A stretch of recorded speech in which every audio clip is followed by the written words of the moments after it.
Goeiemôre, ek is Hannes Janse van Rensburg en ek is baie dankbaar om die geleentheid te hê om hierdie kort videoetjie te maak sodat julle 'n bietjie meer van my kan weet. Ek is gebore in Kempton Park, het daar groot geword, al die jare gematrikuleer, is daarna op skool was ek 'n redelik gemiddelde student, hard gewerk, aan sport deelgeneem. Ja, ek was in daai jare baie lief vir my primêre sport, karate. Ek het aan my standaard 8 jaar my swart gordel verdien. Ek het gevorder tot op 'n 3de dan. Ek het ook van my standaard 8 jaar af my eie karate skool in Kempton Park gehad. Die voorreg gehad om verskeie 25 Suid-Afrikaanse kampioene af te rig, maar ook so 5 wêreldkampioene te kon afrig in die tyd. Ek self het vir Suid-Afrika in die sportsoort deelgeneem.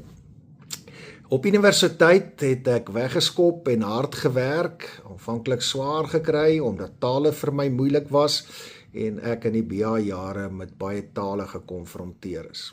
Na die BA-jare het ek onderwys studeer en in daardie onderwysjaar het ek my vrou Elisabeth Sluikhuis ontmoet. Sy is 'n nooi daarvan 'n plaas tussen Valwater in Ellisras. Ons is getroud en ek het my laaste studiejare as 'n getroude man afgesluit. Ons is na die studie beroep na ons eerste gemeente Valwater, van Valwater af was ons beroep Onverwag gemeente toe, van Onverwag af na Oosmoed toe en nou 18 jaar reeds in Suurfontein gemeente. In 1993 is ons seun gebore, sy naam is Hanro. Februarie 1993, hy het groot geword op die platteland, skool gegaan, hoërskool in die stad, Oosmoed hoërskool en later Kempton Park hoërskool.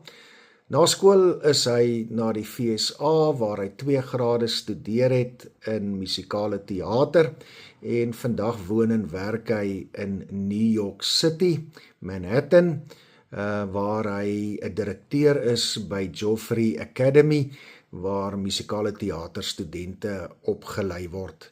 Hy is 'n direkteur, hy is die Director of Operations. Ons het 'n wonderlike voorreg dat ons mekaar so gereeld as moontlik sien, 1 keer 'n jaar, of hy kom vir ons kuier of ons gaan vir hom kuier.